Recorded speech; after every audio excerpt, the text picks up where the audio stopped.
She was born April 8, 1817, to a wealthy farmer, Erastus Blakely, and his wife, Sarah or Sally. He died when she was 13, and he left a quarter of his personal estate to Jane, half to her older brother, and the rest was to the other daughters who did die young. The interesting thing was he provided for both Jane and her brother to have what I would call like a mathematical type education. Jane was not given an education as a homemaker kind of thing, which was probably more typical in your 1830 time period. So I think that that's one of the reasons why the blocks have so many variations. She was trained in geometry and probably intrigued by that, so she took traditional designs and divided them up differently and that kind of thing. So one of the fun speculations that we have about her quilt. The Bennington Museum, which is the museum where the quilt has resided for getting close to 100 years now, asked historian Pam Weeks if she would find some more information about Jane Stickle, because they have lots of us Janiacs coming in September, October when the quilt's on display and wanting to see it, and it's on display at that time. So they asked her if she would research. They put out a publication, and I'm sorry, I'm not an Easterner, so it looks like Woolhamsack Review is the name of their museum's quarterly publication. In summer of 2013, she had an article, and then there was a subsequent follow-up too, so I'm going to read a little bit. I had ordered these and have them, but also Teresa had brought these to share, so I'll have them at my table if you want to look at these a little closer. She did some basic genealogy type research, which is stuff that we already all probably have heard. But there's a few things that were interesting. She says Jane recycled a linen sheet for the majority of the backing, and they found letters embroidered at the bottom portion, which were SB, which were her mother's initials. And it was very common at that time, we're talking 1830s to 1860s, for people to sort of upcycle, we would say now, bedding, and so the linen sheets were used as the back for the quilt. Then she also found some newspaper articles, which were fascinating, that said that Jane had made the quilt to, or she shared it, I should say, in a county fair. And they found an article from October 1st, 1863 in the issue of the Bennington Banner with a narrative account of highlights from the 1860 fair. And it says, Mrs. J.B. Smith of Manchester, Mrs. Taft, and Mrs. Stickles presented each a very extra special bed quilt. Mrs. Stickles is an invalid lady, having been for a long time confined to her bed, but her ambition to do something to kill the time induced her to piece this quilt. It contains many thousands of different pieces of cloth, no two of which are exactly alike. Upon one corner is marked in plain letters, made in the War of 1863. So you know that this is the same quilt that we're I guess obsessed with, that they're talking about here. Saying that Jane was bedridden kind of answers a lot of our questions as to how and why she would be doing this. The other thing is that in all of the research they found, they started out with money and were wealthy farmers, but Jane and her husband both ended up with the county paying for their care in their later years. And it sounds like something happened that Jane became bedridden and was not able to, continue as a farm wife, and that probably was negative as far as their financial health too.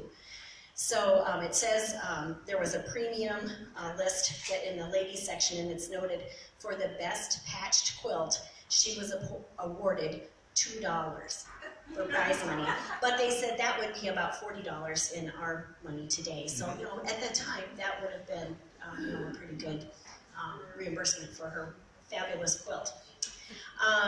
Then some of the things that I think are fun that have connected us. For me, the first time I came to the retreat was in 2001, and the main reason that I came was Tilda Binger from Denmark. She and I had been pen pals for several years. I should backtrack, okay. The list. When I was gonna start my quilt, I thought, it'd be interesting if there were other ladies out there that bought this book and were gonna try and make these blocks. And I put an email out on a couple of the very early beginnings of the quilt industry on the internet and asked if anybody else was doing this. And I got 12 people that wrote me back. So we started in February of '97, and we were blind carbon copy. I'd write a note, I'd paste in all their email addresses, it'd go out to them, they'd reply back. So we had a group going, and we got up to about, I think, 45 people. And in April, Brenda heard that we had a list, and he said, well, I could make a listserv. So they invited us to join their listserv then, and that's where that all got started. Then the retreat came as those of us who were on the list were interested in getting to meet one another. And Tilda wrote me and said, is there any chance that you could go to the Shipshewana retreat in April or May of 2001, because she was going to come to the U.S. and go to Paducah, and then she wanted to come here. And she said, I'd sure like to get to meet you. So I said, yes, I'll figure out how to make that happen. And so my mom and I came, and we had a blast. If you have not been coming that many years, the original retreat was in this room. And we had close to 100 people, and we had long rows of tables. The hotel was much smaller then than it is now. So the area where we meet now wasn't even here. The hallway between this building and the hotel was open air. And when it was cold, you ran. You kept the door shut and you ran. But you could go upstairs, and that was enclosed. So we'd go up the steps and across if it was really cold out. So fun memories for me coming back and having the dinner in this room, because that was kind of where we started. The interesting thing that I find with our group, I keep coming back because of the friendships, because of the people. Shipshewana is a really special place to me. Sorry, but my husband has said, oh, well, we could go visit Shipshewana. And I'm like, no, it's not the same. I come with my girlfriends, and I meet people when people at work ask me, why are you going there again? Don't you go every year? I said, it's like a family reunion. Only I'm going and seeing all my family that I like, right? And then you go in the shops. I said, it's like going back to your old hometown. The shop owners know us. They welcome us. They, call you by name. And you go into shops and you see your other friends in these shops, and we encourage one another in our fabric purchases, which we're only doing to support the local economy right now. Yeah. Okay. So, after the group was going and people were meeting, some of our people started spinning off, I call it. So we have, first, various places that the Jane Stickle quilt appeared in print. Brenda's book was published in 1996, but the quilt had been in print a number of times before that. So Quilt World Omnibook magazine, long gone, but maybe some of you remember it. In the spring 1983 magazine had 3 pages and had pictures and had patterns drawn of a few of the blocks. Lady Circle Patchwork Quilt in winter of 1983 also had pictures of the quilt and patterns. Richard Cleveland and Donna Bister wrote a book called Plain and Fancy, which was based on the Vermont Quilt Research Project. That was published in 1991, and Jane Stickle's quilt was photographed for that. Lady Circle Patchwork Quilts, again in February 1997, after Brenda's book came out, ran another article. Barbara Brackman showed the quilting Quilts from the Civil War in 1997. Traditional Quilter had a series of articles in 1998. The Australian Patchwork and Quilting magazine did an article in December of 1999. So you can see this quilt has a lot of provenance long after Jane made it. McCall's Vintage had articles in spring 2001. In 2003, Electric Quilt put out the CD, and I helped with designing the patterns that are on the CD, and my mom's quilt was photographed. Hers was done by that time, and so it's photographed and is in the book. Then some other things, Judy Rothermel had done a 4-inch traditional block kind of set of patterns, and she set a quilt together. She had seen Jane Stickle's quilt at the museum, and she did what she called an ice cream cone border. And I've been told there was some animosity that Brenda's book had the same type of border, although Brenda was doing Jane Stickle's quilt and not sort of a knockoff, maybe you would say. Then we had people from the group who started their own quilting industry. Linda Franz first did the Quilted Diamonds book and her quilt Love and Friendship, and then she kind of morphed the blocks into a diamond shape, and then she took off with her Inklingo, which is still going strong. Liz Lois published Nearly Insane, which I know a number of people, once they finished their Jane Stickle quilt, moved on to Nearly Insane. Rosemary Youngs, where are you, Rosemary? She's done numerous wonderful books and followed the tradition. Judy Garden did Dutch Treat, again, reverse applique, but with similar small blocks. Janice Nelson and Edith Shanhold did their Shipshawana Blessings and other patterns. Carol Hondrick did the Women of the Bible group and internet groups that spun off that. Rebecca Harr from the Antique Shop has been involved with our group and has kind of challenged us with some antique quilts that various members of our group have replicated. She's also done some wonderful lectures for us at some of the Amish dinners that we've had. Vicki Hodge is one of the newest published authors, I think, in our group. And I'm sorry if I'm missing anybody. I tried really hard, but if there's anybody else, congratulations to you too. But Vicki, just originally, she was the challenge coordinator in the year 2000 for our triangle support group, when we were encouraging people to do not just the blocks, but the triangles also.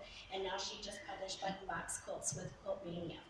So it's been fun to see how people in our group have taken the expertise maybe that they gained from this project and the love and support of the other people, and have pushed on and made their own kind of little mark in quilt history. We had the original reason for starting the list was to encourage everyone else. And it's hard to take on a huge project like this and not get a little frustrated along the way. So we came up with the idea of having the different levels. So if you got 25 blocks done, you were silver level, then gold, keep it up. 50 was gold, 75 diamond, 100 was Jubilee, 130 was platinum, 169 is if you completed all the blocks, we're called a wonder worker. Miracle workers had done all the blocks and triangles, and then a goddess is if you have completed the entire quilt, quilted and bound. How many goddesses do we have here? So we have lots and lots of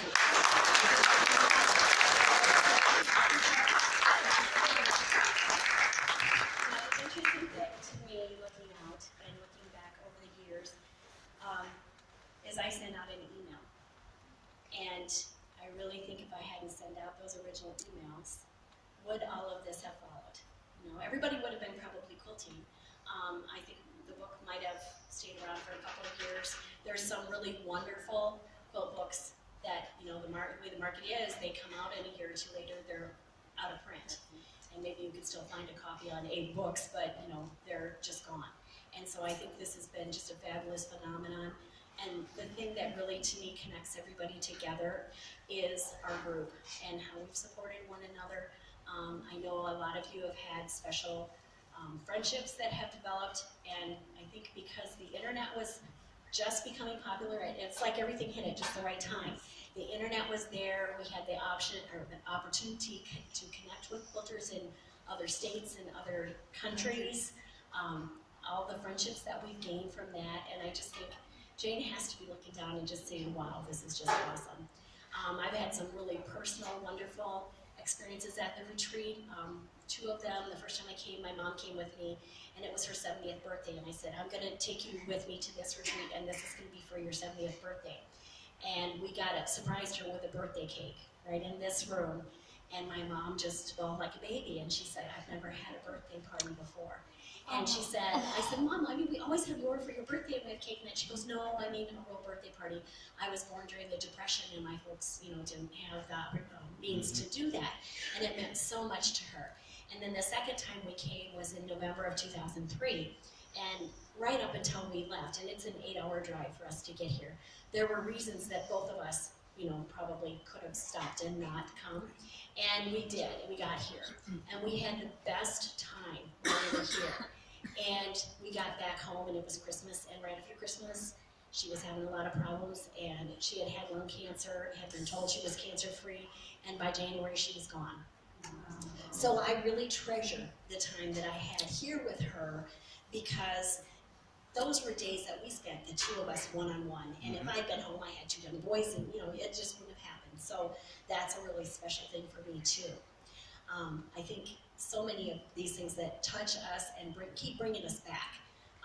And I think that's a really, really unique experience, and I think we're all very fortunate and very blessed to have that. Okay, I'm going to turn this over to Elaine, because she's going to talk more about the retreats. And